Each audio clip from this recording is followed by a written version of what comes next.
Hi hello friends, అందరు ఎలా ఉన్నారు ఫ్రెండ్స్? బాగున్నారా? అందరికీ గుడ్ ఈవినింగ్. చాలా రోజులైంది కదా ఫ్రెండ్స్ నేను వాయిస్ ఓవర్ ఇచ్చి వీడియో చేయక, అందుకే మరొక వంటతో అయితే వచ్చేసాను.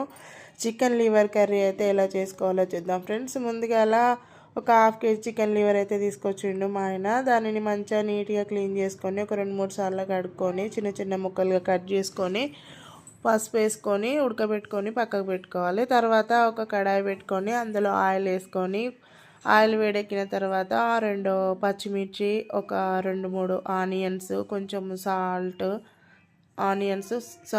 పసుపు వేసుకొని మంచిగా మగ్గిన తర్వాత మనం ఉడకబెట్టి పెట్టుకున్న లివర్ని వేసుకొని మంచిగా కలుపుకోవాలి. పోపు అంతా కలిసేటట్టు కలుపుకొని దాంట్లోనే ఒక 2 చెంచాల కారము, రుచికి తగినంత సాల్ట్ వేసుకొని మంచిగా మగ్గించుకోవాలి ఫ్రెండ్స్. తర్వాత నేనైతే కొన్ని వాటర్ అయితే పోసిన, ఉడకబెట్టంగా మిగిలిన కొన్ని వాటర్ ఉండే ఆ వాటర్ పోసిన.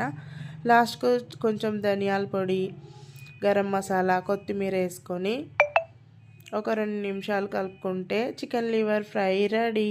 ఎంతో టేస్టీగా ఉంటుంది ఫ్రెండ్స్, మీరు కూడా ట్రై చేయండి. ఇది చపాతీలోకైనా రైస్లోకైనా చాలా బాగుంటుంది. మీరు ట్రై చేయండి. బాయ్, లైక్ చేయండి.